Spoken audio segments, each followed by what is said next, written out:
আজকের পর্বে আমরা এক্সেলের কিছু বিশেষ কমান্ড দেখব, যে কমান্ডগুলো খুবই গুরুত্বপূর্ণ। আশা করি প্রতিটি কমান্ড ভালোভাবে দেখলে আমাদের অনেক বেশি উপকারে আসবে।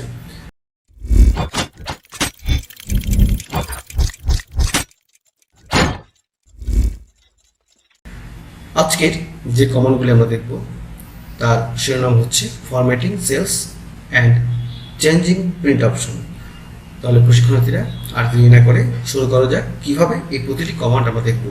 আমাদের প্রথম কমান্ড হচ্ছে ফরম্যাটিং টেক্সট, অর্থাৎ লেখার ক্ষেত্রে এক্সেলে কোনো কিছু লেখার পর সেই লেখার যদি কোনো রকম পরিবর্তন আমরা করতে চাই, লেখার স্টাইল, লেখার সাইজ, লেখার কালার, এই বিষয়গুলি কিন্তু আমরা মাইক্রোসফট ওয়ার্ডেও দেখেছিলাম এবং দেখিনি কীভাবে এক্সেলে সেই কাজগুলি করতে হয়।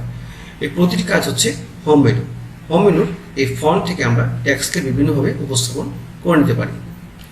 আমি প্রথমে এখানে দেখে নিই যে অটোমেটিক ফিল ডাউন কমান্ড একটি শিরোনাম রয়েছে। সেই শিরোনাম ফন্ট হচ্ছে ক্যালিবারি এবং ফন্ট সাইজ হচ্ছে 14। যদি আমি সেটিকে ফন্ট ডিজাইন এবং সাইজ ছোটো বড়ো করতে চাই, সেক্ষেত্রে আমরা কীভাবে করবো। ক্যালিবারি এই ফন্টের পাশে একটি ড্রপডাউন আইকন রয়েছে। সেই আইকনে ক্লিক করলে আপনারা লক্ষ্য করবেন যে এখানে বিশেষ কিছু ফন্ট দেখা যাবে। যেগুলি ইংলিশ সেগুলি হচ্ছে ইংলিশ লেখার জন্য, এবং যেগুলি বাংলা সেগুলি বাংলা লেখার জন্য। যেহেতু এখানে লেখাটি এখানে ইংলিশ রয়েছে, সেক্ষেত্রে আমরা ইংলিশ কোনো ফন্ট এখান থেকে বেছে নিতে পারি। এবং এখানে আমি এরিয়াল ব্ল্যাক এই কমান্ডটি প্রয়োগ করলাম। আপনারা লক্ষ্য করুন আমার উপরের শিরোনামটি কিন্তু পরিবর্তন হয়ে গিয়েছে। এবং যদি ফন্ট সাইজ আমরা ছোটো বড় করতে চাই, যেখানে 14 লেখা রয়েছে, তার পাশে একটি ড্রপডাউন আইকন রয়েছে। সেই আইকনে ক্লিক করার পর আমরা এখানে একটি তালিকা দেখতে পাবো। অর্থাৎ এই পুরো কাজটি কিন্তু মাইক্রোসফট ওয়ার্ডে আমরা যেভাবে করেছিলাম সেম একই কাজ। এখানে কোনো প্রকার পার্থক্য নেই। এখানেও গ্রো ফন্ট অর্থাৎ ফন্ট বড় করার জন্য এবং স্ট্রিং ফন্ট ছোট করার জন্য এই কাজগুলি কিন্তু একই রকম। ফন্ট কালার আমরা এখান থেকে ফন্ট কালারকে পরিবর্তন করে নিতে পারি, অর্থাৎ লেখার মধ্যে কার্সর ক্লিক করে আমরা যে কোনো ফন্ট এখান থেকে বেছে নিতে পারি। পাশাপাশি হচ্ছে ফিল কালার, যদি লেখার পেছনে কোনো ফিল কালার আমাদের প্রয়োজন পড়ে, যে আমরা কোনো ফিল কালার দিতে চাই, সেক্ষেত্রে আমরা এখান থেকে ফিল কালারকেও ব্যবহার করতে পারি। বোল্ড, ইতালিক, আন্ডারলাইন সেই সম্পর্কেও আশা করি আপনাদের পূর্বের যে নির্দেশ ছিল সেই ধারণা থেকে একই রকম ধারণা। বোল্ড লেখাকে একটু গাঢ় করার জন্য এবং ইতালিক লেখাকে ডান দিকে বাঁকা করার জন্য, আর আন্ডারলাইন লেখার নিচে একটি দাগ দেওয়ার জন্য। এই কাজগুলো আমাদের আগে যেরকম ছিল ঠিক সেই একই রকম কাজ। অর্থাৎ মাইক্রোসফট ওয়ার্ডে আর এক্সেলে এই কাজের মধ্যে কোনো রকম পার্থক্য নেই। তাহলে এই ছিল আমাদের ফরম্যাট টেক্সট নিয়ে বিভিন্ন রকম ধারণা নেওয়া। এবার আমরা পরবর্তী কমান্ডে দেখি using format painter. Using format painter এর কাজটি মূলত কী? হোম মেনুতে ক্লিপবোর্ড অপশনে ফরম্যাট পেইন্টার নামে একটি অপশন এখানে রয়েছে। এই ফরম্যাট পেইন্টার মূলত বিষয়টি কী? এটা আমরা মাইক্রোসফট ওয়ার্ডে যেভাবে করেছিলাম এখানে কিন্তু সেম কাজ। সেক্ষেত্রে মাইক্রোসফট ওয়ার্ডে হয়তো আমরা লেখাটাকে সিলেক্ট করি কার্সর দিয়ে, আর এখানে ক্লিক করা অর্থাৎ কোনো একটি সেলে ক্লিক করার পর সেই সেলের যে লেখাটি রয়েছে সেই লেখাতে যে কয়টি ফরম্যাট দেওয়া থাকে সেই ফরম্যাটটিকে আমরা পেইন্টার হিসেবে অন্য কোনো জায়গায় অ্যাপ্লাই করে নিয়ে সেটাকে ব্যবহার করতে পারি। সেটা হচ্ছে ফরম্যাট পেইন্টারের কাজ। যেমন আমরা এই মুহূর্তে অটো ডে এখানে যে ফন্ট কালার রয়েছে সেটাকে আমি যদি এখান থেকে ফরম্যাট পেইন্টারের মাধ্যমে অ্যাপ্লাই করি, সেক্ষেত্রে আমি ফরম্যাট পেইন্টারে ক্লিক করব। ফরম্যাট পেইন্টারে ক্লিক করার পর আমরা আমাদের স্ক্রিনে দেখতে পাচ্ছি যে একটি প্লাস চিহ্ন, তার পাশে একটি ব্রাশ রয়েছে।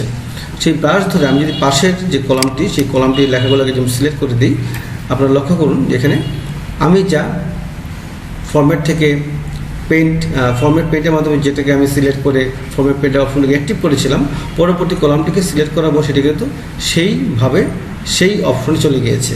অর্থাৎ ফরম্যাট পেইন্টারের মধ্যে যা কিছু ক্যাপচার হবে, যা কোনো কমান্ড ক্যাপচার হবে, সেই কমান্ডটা যখন আমরা বিপরীত কোনো একটি সেলে অ্যাপ্লাই করব তখন সেটা সেম তৈরি হবে।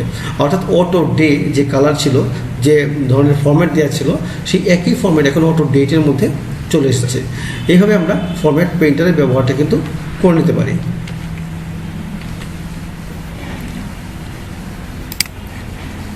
এবার আমরা পরবর্তী কমান্ডে অর্থাৎ adding border and shading to cell, adding border oblique shading to cell এর কাজ কি?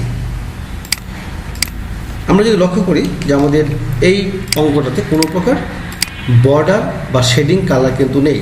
যদি আমরা কোনো প্রকার বর্ডার বা শেডিং কালার ব্যবহার করতে চাই, সেক্ষেত্রে আমরা কীভাবে সেটাকে করতে পারি? প্রথম শর্ত হচ্ছে সিলেকশন। অবশ্যই আপনাকে যতটুকু অংশ আপনি বর্ডার করতে চান আপনার সেই অংশটুকু সিলেক্ট করে নিতে হবে। সিলেক্ট করে নেওয়ার পর আমরা যদি খেয়াল করি যে আমাদের এই ফন্টে একটি কমান্ড রয়েছে বর্ডার। এই বর্ডার অপশনে ক্লিক করে আমি যদি এখান থেকে অল বর্ডার ক্লিক করি, অল বর্ডার ক্লিক করার পর আমি যদি খেয়াল করি যে আমার এই যতটুকু অংশ সিলেক্ট করা ছিল সেই অংশটুকু কিন্তু এখন বর্ডারের আওতায় চলে এসেছে। এবার যদি আপনি লক্ষ্য করেন যে প্রিন্ট প্রিভিউ থেকে আমরা দেখতে পাচ্ছি যে আমাদের যতটুকু অংশ ছিল সিলেক্টকৃত সেই অংশটুকু বর্ডার দেওয়ার পর আমাদের বর্ডারের মধ্যে চলে এসেছে। অর্থাৎ আমরা এখন যদি প্রিন্ট করি সেটা বর্ডার সহকারে প্রিন্ট হবে। একইভাবে যদি আমি চাই এটাকে ফিল কালার করতে, যেমন আমি অটোমেটিক ফিল ডাউন কমান্ড এই শিরোনামটাকে সিলেক্ট করে আমি এটাকে ফিল কালারে গিয়ে একটি শেডিং কালার দিলাম। দেখুন এখানে একটি কালার চলে এসেছে। এবার অটো নাম্বার কলাম এটাকে সিলেক্ট করে এটাকে একটি কালার করি। অটো মান্থ এটাকে সিলেক্ট করে একটি কালার করি। অটো ডে এটাকে সিলেক্ট করে আরেকটি কালার দিলাম। ফাইনালি অটো ডেট এই কলামটিকে সিলেক্ট করে আরেকটি আমরা কালার এখানে অ্যাপ্লাই করব। এবার যদি আপনি লক্ষ্য করেন যেখানে প্রতিটি কলামে কিন্তু একটি কালার চলে এসেছে। এবং আমরা যদি এটিকে প্রিন্ট প্রিভিউর মাধ্যমে দেখতে চাই সেক্ষেত্রে প্রিন্ট প্রিভিউ ক্লিক করার পর আমরা দেখতে পাবো যেখানে বর্ডারের পাশাপাশি শেডিং একটি কালারও ব্যবহার হচ্ছে। অর্থাৎ আপনি যাই কাজ করেন না কেন, বর্ডার বা শেডিং যাই দেন না কেন, সেক্ষেত্রে অবশ্যই আপনাকে সিলেকশন মূল ভিত্তি। যদি আমি সঠিকভাবে সিলেকশন করতে না পারি সেক্ষেত্রে আমার কাজটি কিন্তু সঠিকভাবে হবে না। তো সেক্ষেত্রে অবশ্যই আমাকে সঠিকভাবে সেটিকে সিলেক্ট করে নিতে হবে। যদি আবার সেই কালারটিকে আমরা ব্যবহার বন্ধ করতে চাই, যদি মনে করি যে আমার এখানে শেডিং কালার প্রয়োজন নেই, সেক্ষেত্রে আমি আবার পুনরায় সিলেক্ট করব। সিলেক্ট করে শেডিং কালার থেকে আমরা দিয়ে দেব নো ফিল। নো ফিল এই কমান্ড প্রয়োগ করার সঙ্গে সঙ্গে আমরা খেয়াল করবো যে আমাদের যতটুকু কালার দেওয়া ছিল শেডিং হিসেবে সেই কালারটি কিন্তু এখন নেই, চলে গিয়েছে। একইভাবে যদি বর্ডারকে আমি ব্যবহার বন্ধ করতে চাই সেক্ষেত্রে বর্ডার যতটুকু জায়গায় ছিল তা আমাকে সিলেক্ট করতে হবে। সিলেক্ট করার পর আমরা ফন্ট অপশন থেকে বর্ডার আসবো, বর্ডার থেকে দিয়ে দেবো নো বর্ডার। নো বর্ডার দিয়ে দেওয়ার পর আমি দেখি যে আমার সেই অঙ্কটিতে আর যে নির্ধারিত যে জায়গাটুকু ছিল সেই জায়গাটুকুর মধ্যে আর কোনো প্রকার বর্ডার নেই। এবং প্রিন্ট প্রিভিউতে আমি যদি চেক করি সেখানে খেয়াল করবো যে আমাদের কোনো প্রকার বর্ডার বা ফিল কালার কিন্তু এখন আর নেই। ঠিক এইভাবে আমরা আমাদের কোনো এক্সেল কোনো অঙ্কের মধ্যে আমরা ফিল কালার অথবা বর্ডারকে আমরা ব্যবহার করে কাজ করতে পারি। আমরা পরবর্তী অপশন দেখি using auto format. Using auto format এই বিষয়টি আসলে কি? আসলে এক্সেলে কিছু কিছু অটো ফরম্যাট সেট করা থাকে। যদি আমরা চাই যে একসঙ্গে সেই কমান্ডটিকে আমাদের অঙ্কে প্রয়োগ করব সেক্ষেত্রে আমরা এর ব্যবহার করে নিতে পারি। তাহলে দেখে নিই কীভাবে সেই কাজটি করতে হয়। যেমন আমি এই অঙ্কর যতটুকু কলাম ছিল প্রত্যেকটি সেলকে আমি সিলেক্ট করলাম। সিলেক্ট করার পর হোম মেনু থেকে আমরা স্টাইল অপশন আসবো, সেখানে ফরম্যাট অ্যাজ টেবিল একটা অপশন রয়েছে। সেখানে আমরা যদি দেখি যে কিছু ফরম্যাট বা কিছু ডিজাইন এখানে করা রয়েছে, সেখানে যে কোনো একটি ফরম্যাট বা ডিজাইনে ক্লিক করার পর আমরা যদি খেয়াল করি যে সঙ্গে সঙ্গে সেই ডিজাইনটি আমাদের অঙ্কে কিন্তু চলে এসেছে। আপনি যদি খেয়াল করেন যেখানে দেখেন যে আমাদের প্রতিটি অঙ্কে সেই ডিজাইন কিন্তু চলে এসেছে। অর্থাৎ এটা হচ্ছে অটোমেটিক ফরম্যাট। একটি ফরম্যাট তৈরি করা, সেটিকে জাস্ট শুধু আমি ব্যবহার করব, তাই সেটাকে বলা হয় অটো ফরম্যাট। আমি আবারও বলছি কীভাবে সেই কাজটি করতে হবে। প্রথমত আমি যে অংশে সেই কাজটি করব সেটাকে আমরা সিলেক্ট করব। সিলেক্ট করার পর হোম মেনুর স্টাইল থেকে ফরম্যাট অ্যাজ টেবিল এই কমান্ড ক্লিক করার পর আমরা যে ডিজাইনটিকে নিতে চাই সেই ডিজাইনের উপর আমরা ক্লিক করব। সেই ডিজাইনের উপর ক্লিক করার পর আমরা যদি খেয়াল করি এখানে একটি কথা আসবে যে ফরম্যাট অ্যাজ টেবিল, অর্থাৎ ডাটা ফিল্টারিং একটি অপশন এখানে চালু করার কথা বলবে। সেক্ষেত্রে আমরা ওকে বাটনে ক্লিক করব। ওকে বাটনে ক্লিক করার পর আমরা সঙ্গে সঙ্গে দেখব যে সেই ডিজাইনটি কিন্তু আমাদের পেজে চলে এসেছে। এভাবে আমরা আমাদের কাজের প্রয়োজনে অটোমেটিক ফরম্যাটকেও ব্যবহার করতে পারি, অর্থাৎ নিজে থেকেও তৈরি করতে পারি, যা একটুকে দেখলাম যে বর্ডার বা শেডিং কালার দিয়ে, অথবা আমরা কমপ্লিট ফরম্যাট অ্যাজ টেবিলের মাধ্যমেও সেই কাজটি করে নিতে পারি। এবার আমরা পরবর্তী কমান্ডটা দেখি যে পরবর্তী কমান্ড কী রয়েছে। পরবর্তী কমান্ড রয়েছে আমাদের ক্রিয়েটিং অ্যান্ড অ্যাপ্লাইং স্টাইল, অর্থাৎ এটিও আমাদের একটি টেবিলে অটোমেটিক কালার তৈরি করার জন্য একটি স্টাইল ব্যবহার হয়ে থাকে। সেই স্টাইলটি কীভাবে করতে হয় সেটা আমরা দেখে নিই। একইভাবে আমরা পুনরায় এই টেবিলটিকে সিলেক্ট করলাম। টেবিলটিকে সিলেক্ট করার পর আমরা হোম মেনুর স্টাইল অপশনে সেল স্টাইল একটি অপশন দেখতে পাবো। সেল স্টাইল এই অপশন থেকে আমরা এখান থেকে যে কালারটিতে ক্লিক করব সেই কালারটি কিন্তু আমার অঙ্কে অ্যাপ্লাই হবে। অর্থাৎ যেভাবে যে স্টাইলে আমি নিতে চাই সেই স্টাইলে ক্লিক করাবো, সেই স্টাইলটি কিন্তু আমার অঙ্কে অ্যাপ্লাই হবে। এখানে বিভিন্ন রকম কালার পার্সেন্টেজ দেওয়া রয়েছে এবং স্টাইল দেওয়া রয়েছে। যেমন আমি কোনভাবে স্টাইল তৈরি করতে চাই, ফন্ট সহকারে অটোমেটিকলি স্টাইল কিন্তু এখানে তৈরি করা রয়েছে। সেই স্টাইলে ক্লিক করার পর সেই অনুযায়ী কিন্তু আমার ডিজাইনটা তৈরি হবে। যেমন এখানে ক্যালকুলেশনে ক্লিক করার পর আমরা যদি দেখি যে আমাদের অটোমেটিকলি সেই ডিজাইনটি কিন্তু তৈরি হয়ে গিয়েছে। এই যে এই কাজটি কিন্তু আমাদের প্রয়োজন পড়ে। অনেক সময় আমরা চাই যে খুব দ্রুত কাজ করার জন্য, সেক্ষেত্রে আমরা এভাবে অটোমেটিক যে ডিজাইনের কাজ সেই কাজটিকে আমরা অ্যাপ্লাই করে সেখানে ব্যবহার করে নিতে পারি। তাহলে আমি আবারও বলছি কীভাবে করতে হবে। লেখাটিকে আমরা সিলেক্ট করব, সিলেক্ট করার পর আমরা চলে আসব স্টাইল থেকে সেল স্টাইল থেকে আমরা আমাদের প্রয়োজনীয় স্টাইল এখান থেকে বেছে নেব। আর যদি মনে করি যে আমাদের নর্মাল স্টাইলের প্রয়োজন, সেক্ষেত্রে আমরা নর্মাল ক্লিক করব। নর্মাল ক্লিক করে সেটা আবার নর্মাল স্টাইলে হিসেবে ব্যবহার হবে। নর্মাল মানে যেখানে আমরা নতুন অবস্থায় যে অবস্থায় থাকি সেটাকে বলা হয় নর্মাল স্টাইল। সেই নর্মাল স্টাইলে ক্লিক করে সেটা আবার নর্মাল স্টাইলে রূপ নেবে। এভাবে আমরা আমাদের কাজের প্রয়োজনীয় ডিজাইনগুলোকে পরিবর্তন করে নিয়ে কাজ করতে পারি। এবার দেখে নিই পরবর্তী কমান্ড আমাদের কী রয়েছে। আমাদের পরবর্তী কমান্ড হচ্ছে মার্জ সেলস। আমরা মাইক্রোসফট ওয়ার্ডে করেছিলাম।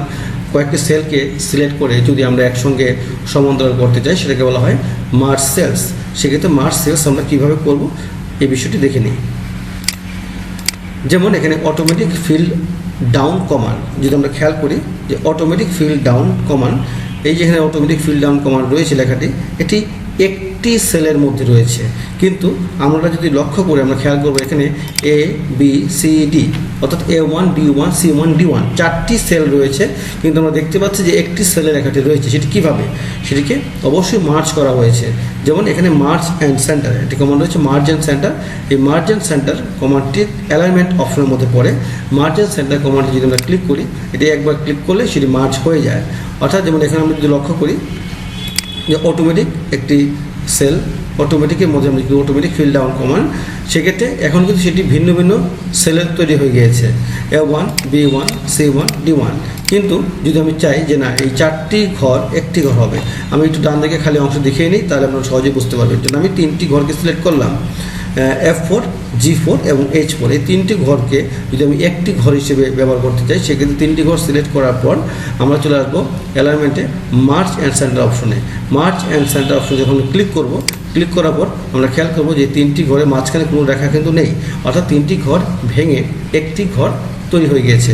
আবার সেটিকে আমি ফিরিয়ে নিয়ে আসতে পারি, অর্থাৎ এই ঘরটিতে ক্লিক করে আবার যদি মার্জ অ্যান্ড সেন্টার এই কমান্ডে ক্লিক করি, সেক্ষেত্রে আবার সেটি পূর্বের অবস্থায় ফিরে আসবে। অর্থাৎ প্রত্যেকটি ঘর যে মার্জ হয়েছিল সেটা আবার পূর্বের অবস্থায় ফিরে এসেছে, আনমার্জ হয়ে গিয়েছে। একইভাবে আমি আবার এই শিরোনামটাকে সিলেক্ট করব, সিলেক্ট করে সেটিকে মার্জ করব। তো মার্জ অ্যান্ড সেন্টার ক্লিক করার পর আপনারা লক্ষ্য করবেন যে এখানে এই চারটি সেল ভেঙে কিন্তু এখন একটি ঘর হয়ে গিয়েছে। সাধারণত এক্সেলে বিভিন্ন অঙ্ক করতে গেলে শিরোনামগুলোকে আমরা ঠিক এইভাবে সাজিয়ে নিয়ে কাজ করতে পারি। অনেক সময় অনেক অঙ্কের ক্ষেত্রে আমাদের সেরকম করতে হয়। যেমন এই রেজাল্ট শিটের ক্ষেত্রে যদি আমি দেখি যে students name, part 1 subject, part 2 subject, এই ধরনের কিছু কিছু বিষয় রয়েছে যেখানে আমরা এই মার্জ অ্যান্ড সেন্টার কমান্ডগুলোকে ব্যবহার করে কাজ করেছি। আমাদের পরবর্তী কমান্ড হচ্ছে এডিং হেডার অ্যান্ড ফোটার। যদি আমরা আমাদের শিটে হেডার এবং ফোল্ডার যোগ করতে চাই, মাইক্রোসফট ওয়ার্ডে আমরা দেখেছি যে কীভাবে একটি ডকুমেন্টে হেডার অ্যান্ড ফোল্ডার যোগ করতে হয়, কিন্তু এক্সেলে একটি শিটে কীভাবে হেডার এবং ফোল্ডার যোগ করতে হয় সেই বিষয়টি আমরা এখন দেখে নেব। যেমন এই শিটটি যদি আমি প্রিন্ট প্রিভিউ দেখি, এখানে কিন্তু কোনো প্রকার হেডার বা ফোল্ডার কিন্তু নেই, কিন্তু হেডার এবং ফোল্ডার যদি আমি এখানে যোগ করতে চাই সেক্ষেত্রে আমরা কীভাবে করব। হেডার ফোল্ডার এই অপশনটি ইনসার্ট মেনু থেকে হেড অ্যান্ড ফোল্ডার কমান্ডের মাধ্যমে আমাকে করে নিতে হবে। হেড অ্যান্ড ফোল্ডার কমান্ডে ক্লিক করার পর আপনারা যদি লক্ষ্য করেন যেখানে হেডার তিনটি ঘর রয়েছে, লেফট, সেন্টার এবং রাইট। অর্থাৎ আমরা কোথায় লিখব, হেডার বাঁ দিকে, মাঝখানে না ডান দিকে। যেমন ডান দিকে যদি আমি লিখি আমার নাম, এটি হেডার হিসেবে থাকবে, তাহলে আমার কাজ কিন্তু কমপ্লিট। যদি মনে হয় যে না আমাকে নিচেও লিখতে হবে, সেক্ষেত্রে গো টু ফোল্ডার যে অপশনটি রয়েছে সেই গো টু ফোল্ডার অপশনে ক্লিক করার পর কার্সরটি নিচের দিকেও আসবে এবং সেখানে আমি আমার মোবাইল নাম্বারটি দিয়ে দিলাম। অর্থাৎ এই যে এখানে আমি মোবাইল নাম্বারটি দিলাম সেটা হচ্ছে ফোল্ডার, আর উপরে সেটা হচ্ছে হেডার। এই কাজটুকু করার পর আমরা যদি এখান থেকে বেরিয়ে আসি, অর্থাৎ হেডার ফোল্ডার লেখার পর আমরা নর্মাল ভিউতে চলে আসবো। নর্মাল ভিউতে চলে আসার পর সেখানে কিন্তু দেখতে পাবো এখানে আমরা যে অবস্থা আছে হেডার ফোল্ডার অপশনে রয়েছি, সেখানে আমরা দেখতে পাচ্ছি যে আমাদের প্রিন্ট প্রিভিউতে উপরে এবং নিচে আমাদের যে হেডার ফোল্ডার দেওয়া হয়েছিল সেটি কিন্তু রয়েছে। এক্সেল আরেকটি বিষয়, যখন যে শিটে কাজ করবেন সেই শিটে কাজ করার পর হেডার ফোল্ডার কিন্তু দেখা যাবে। যদি কোনো ব্ল্যাঙ্ক পেজ থাকে তাহলে ব্ল্যাঙ্ক পেজে হেডার ফোল্ডার কিন্তু দেখা যাবে না। সেক্ষেত্রে অবশ্যই আপনাকে মনে রাখতে হবে খালি পৃষ্ঠায় কখনোই হেডার ফোল্ডার এক্সেলে দেখা যাবে না।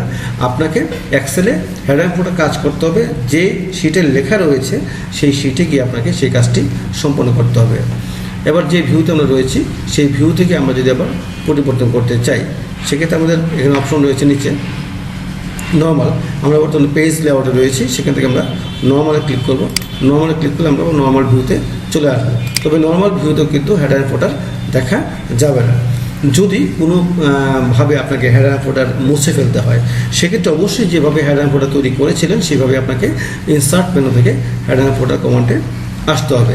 হেডার ফোল্ডার কমান্ডে ক্লিক করার পর যেখানে আপনার হেডার রয়েছে সেখানে ক্লিক করে ডিলিট করতে হবে এবং ফোল্ডারে আসার জন্য গো টু ফোল্ডার, যদি ফোল্ডারেও কোনো দেওয়া থাকে, কোনো কিছু লেখা থাকে, সেক্ষেত্রে গো টু ফোল্ডারে ক্লিক করতে হবে।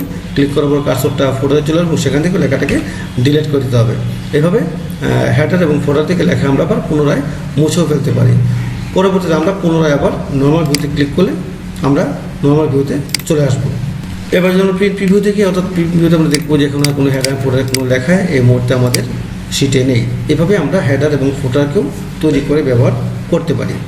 আমাদের পরবর্তী কমান্ড হচ্ছে changing the orientation and scale. অর্থাৎ এক্সেলে কোনো একটি শিরোনামকে যদি আমরা ওরিয়েন্টেশন করতে চাই, এই কাজটি সাধারণত হোম মেনুর কাজ। হোম মেনুতে অ্যালাইনমেন্ট অপশনে ওরিয়েন্টেশন একটি কমান্ড রয়েছে। এই ওরিয়েন্টেশন কমান্ডের মূলত কাজ কী? অর্থাৎ একটি লেখাকে আমরা বামে ডানে বিভিন্নভাবে বিভিন্ন স্কেলে বিভিন্ন ডিগ্রিতে যদি ঘোরাতে চাই, 90 ডিগ্রি, 45 ডিগ্রি, 120, এইভাবে বিভিন্ন ডিগ্রিতে আমরা সেটাকে রোটেট করতে পারি। এই রোটেট করাটাকে বলা হয় ওরিয়েন্টেশন, আর রোটেট অপশনটাকে বলা হয় স্কেল। এভাবে কীভাবে আমরা সেই কাজটি করব? যেমন এখানে এই কমান্ডে আমরা যখন ওরিয়েন্টেশনে ক্লিক করব, এই মুহূর্তে আমি অটো নাম্বার থেকে অটো ডেট পর্যন্ত শিরোনাম, প্রত্যেকটি কলামের শিরোনামকে সিলেক্ট করলাম। এটা মূলত একটা স্টাইলের কাজ। প্রত্যেকটি সেল সিলেক্ট করার পর আমরা ওরিয়েন্টেশন কমান্ডে আসবো এবং ওরিয়েন্টেশন কমান্ডে ক্লিক করার পর এখানে আমরা দেখতে পাচ্ছি যে angle, counter clockwise, angle clockwise, vertically text, rotate text up, rotate text down, এরকম কিছু কমান্ড রয়েছে। আমি যদি এখান থেকে প্রথম কমান্ডে ক্লিক করি, আমরা খেয়াল করছি যে আমাদের লেখাগুলি কিন্তু ক্লকওয়াইজ। এভাবে কয়েক ডিগ্রি অ্যাঙ্গেলে আমরা যে লেখাটাকে যে স্টাইলে নিয়ে আসলাম, সেই স্টাইল থেকে আমরা আবার পুনরায় পরবর্তী স্টাইলে ক্লিক করলাম, সেটা আবার আরেকটি স্টাইলে চলে এসেছে। এভাবে প্রত্যেকটি ওরিয়েন্টেশনে ক্লিক করে আমরা লেখাকে বিভিন্নভাবে সাজাতে পারি। ভার্টিক্যালি টেক্সট হিসেবে আমাদের সামনে উপস্থাপিত হয়েছে, রোটেট টেক্সট আপ, তারপর রোটেট টেক্সট ডাউন। এভাবে বিভিন্নভাবে আমরা আমাদের লেখাকে সাজিয়ে নিয়ে কাজ করতে পারি। ফাইনালি ফরম্যাট সেল অ্যালাইনমেন্ট, এর কাজ কি? আমরা দেখতে পাচ্ছি লেখাকে বিভিন্নভাবে এখানে সাজানো সম্ভব, কিন্তু লেখাকে পুনরায় সেই পূর্বের অবস্থায় ফিরিয়ে আনার কোনো কমান্ড কিন্তু এখানে নেই। সেক্ষেত্রে অবশ্যই আমরা ফরম্যাট সেল অ্যালাইনমেন্টে ক্লিক করব। ফরম্যাট সেল অ্যালাইনমেন্টে ক্লিক করার পর এখানে 90 ডিগ্রি রয়েছে, এই জায়গায় ক্লিক করে আমরা 0 লিখে দেবো, অর্থাৎ টেক্সটকে আমরা 0 ডিগ্রিতে নিয়ে আসবো। 0তে ক্লিক করার পর আমরা এখানে ওকে বাটনে ক্লিক করব। তাহলে আমরা খেয়াল করব যে আমাদের আবার পুনরায় সেই লেখাটা 0 ডিগ্রিতে চলে এসেছে।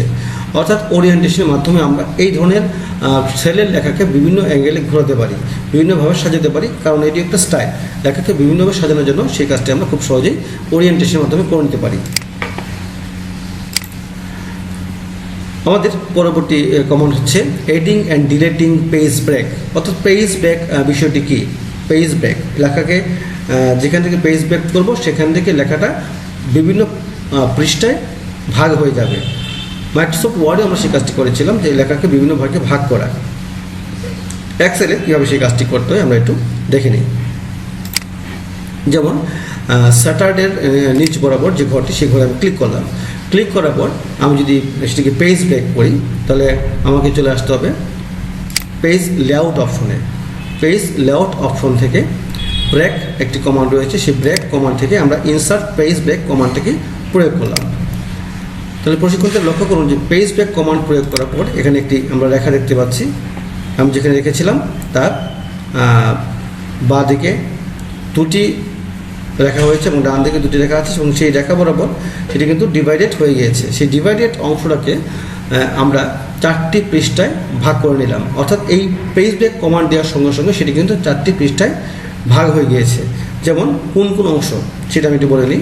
মানে এখানে যেখানে আমি কাজটা রাখলাম এই অংশটুকু একটা পৃষ্ঠায় চলে গিয়েছে, এই অংশটুকু একটা পৃষ্ঠায় চলে গিয়েছে, এই অংশটুকু একটা পৃষ্ঠায় চলে গিয়েছে এবং এই অংশটুকু একটা পৃষ্ঠায় চলে গিয়েছে। আমরা প্রিন্ট প্রিভিউতে গেলেই সেটা বুঝতে পারবো। আবার দেখুন যে এটি এতটুকু অংশ একটি পৃষ্ঠায় চলে এসেছে, পরবর্তীতে এই অংশটুকু একটা পৃষ্ঠায়, এই অংশটুকু একটা পৃষ্ঠায় এবং এই অংশটুকু একটা পৃষ্ঠায়। অর্থাৎ আমরা পেজ ব্রেক যেখানে কার্সর রেখে করেছিলাম সেই অংশ থেকে এই পেজটি 4টা মানে এই অঙ্কটুকু 4টা পেজে বিভক্ত হয়ে ছড়িয়ে গিয়েছে। আমাদের বিশাল বিশাল অঙ্ক করার ক্ষেত্রে এক্সেল যেহেতু একটি বিশাল ওয়ার্কশিট, সেক্ষেত্রে বিশাল ওয়ার্কশিটে কাজ করতে গিয়ে আমাদের মাঝে মাঝে এরকম পেজ ব্রেক কমান্ডের প্রয়োজন পড়তে পারে, সেক্ষেত্রে আমরা এর ব্যবহার করে নিব। আবার ইচ্ছে করলে পুনরায় আমি সেটাকে আবার পূর্বের অবস্থায় নিয়ে আসতে পারি। সেক্ষেত্রে যেখান থেকে পেজ ব্রেকটি করেছিলাম সেখানে আবার ক্লিক করতে হবে এবং ব্রেক কমান্ডে ক্লিক করে রিমুভ পেজ ব্রেক কমান্ডে ক্লিক করতে হবে। এবার রিমুভ পেজ ব্রেক কমান্ড দেওয়ার পর যেমন লক্ষ্য করি এখন কিন্তু সেই পেজ ব্রেক কমান্ডটি চলে গিয়েছে এবং প্রিন্ট প্রিভিউতে প্রবেশ করার পর আমরা দেখব যে পুরো অঙ্কটি যাকে আমরা পেজ ব্রেকের মাধ্যমে ডিভাইডেড করেছিলাম এখন কিন্তু সেই ডিভাইডেড নেই, এখন সেটি পুনরায় আবার পূর্বের অবস্থায় চলে এসেছে। এইভাবে আমরা পেজ ব্রেকের কমান্ডটিও করে ব্যবহার করতে পারি। তবে অবশ্যই সেটা মনে রাখতে হবে সকল কাজের ক্ষেত্রেই পেজ ব্রেক ব্যবহার হবে ঠিক তেমন নয়। বড় কোনো শিটে কাজ করার ক্ষেত্রে প্রিন্ট করার সুবিধার্থে আমরা সেই কাজটা করে নিতে পারি। ফাইনালি আমাদের আজকের সর্বশেষ যে কমান্ড সেটি হচ্ছে setting and clearing A print area. খুবই গুরুত্বপূর্ণ একটি কাজ, আমরা দেখে নিই কীভাবে সেই কাজটি করতে হয়। এক্সেল যেহেতু অনেক বড় শিট নিয়ে আমাদের কাজ করতে হয়, কিন্তু প্রিন্টারে হয়তো এত বড় শিট প্রিন্ট করা একসঙ্গে সম্ভব নয়। সেক্ষেত্রে ভেঙে ভেঙে বা নির্দিষ্ট প্রয়োজনীয় অংশ যদি আমাকে প্রিন্ট করতে হয় সেক্ষেত্রে আমরা কীভাবে করব। যেমন আমরা প্রিন্ট প্রিভিউতে এই অঙ্কের পুরো অংশটুকু দেখতে পাচ্ছি, কিন্তু আমার এই মুহূর্তের দরকার শুধুমাত্র মাস, অর্থাৎ এই 12টি মাস আমার প্রয়োজন, আর বাকি জিনিসগুলো প্রিন্ট করা আমার প্রয়োজন নেই, শুধু মাসগুলিকে আমি প্রিন্ট করব। সেক্ষেত্রে আমি কীভাবে সেই মাসগুলিকে প্রিন্ট করব? সেক্ষেত্রে আমি যে কয়টি মাস রয়েছে অর্থাৎ জানুয়ারি থেকে ডিসেম্বর পর্যন্ত আমি সিলেক্ট করলাম, এই 12টি মান্থ আমি সিলেক্ট করলাম। সিলেক্ট করার পর পেজ লেআউটের প্রিন্ট এরিয়া থেকে সেট প্রিন্ট এরিয়া, এই সেট প্রিন্ট এরিয়া কমান্ড প্রয়োগ করার পর আমরা খেয়াল করবো যে আমাদের এই অংশটুকুর চারদিকে একটি রেখা তৈরি হয়ে গিয়েছে। দেখুন একটি রেখা তৈরি হয়ে গিয়েছে। এবার যে প্রিন্ট প্রিভিউতে আমরা যাই, প্রিন্ট প্রিভিউতে আমরা এই অঙ্কের বাকি অংশ কিন্তু নেই, শুধুমাত্র যে 12টি মাস আমি সিলেক্ট করেছিলাম সেই অংশটুকু কিন্তু এখানে আমাকে দেখাচ্ছে। অর্থাৎ এখন প্রিন্ট করলে বাকি কোনো লেখা আর প্রিন্ট হবে না, শুধুমাত্র যে অংশটুকু আমি এখানে সেট করেছিলাম সেই অংশটুকুই এখানে প্রিন্ট হবে। আবার যদি আপনার মনে হয় যে আপনার কাজ শেষ, এখন আপনি আর এই প্রিন্ট এরিয়া ব্যবহার করবেন না, সেক্ষেত্রে আপনাকে ক্লিয়ার করতে হবে। অর্থাৎ প্রিন্ট এরিয়া আবার সিলেক্ট করে প্রিন্ট এরিয়া অপশন আসতে হবে, সেখান থেকে দিতে হবে ক্লিয়ার প্রিন্ট এরিয়া। এই ক্লিয়ার প্রিন্ট এরিয়া ক্লিক করার পর এবার দেখুন এখানে আর কোনো প্রিন্ট এরিয়া নেই এবং প্রিন্ট প্রিভিউতে যখন আমরা প্রবেশ করব এখন পুনরায় আবার পুরো অঙ্কটি কিন্তু আমরা দেখতে পাচ্ছি। তাহলে প্রশিক্ষণার্থীরা আশা করি এই প্রতিটি কমান্ড যদি আপনি ভালোভাবে বারবার দেখেন তাহলে অবশ্যই আপনাদের এক্সেলের প্রতিটি ক্ষুদ্র ক্ষুদ্র কমান্ড অনেক বেশি কাজের ক্ষেত্রে উপকারে আসবে। তাহলে সবাই সুস্থ থাকুন, ভালো থাকুন আর এই ভিডিওগুলি বারবার দেখুন, আশা করি অনেক বেশি উপকারে আসবে। ধন্যবাদ।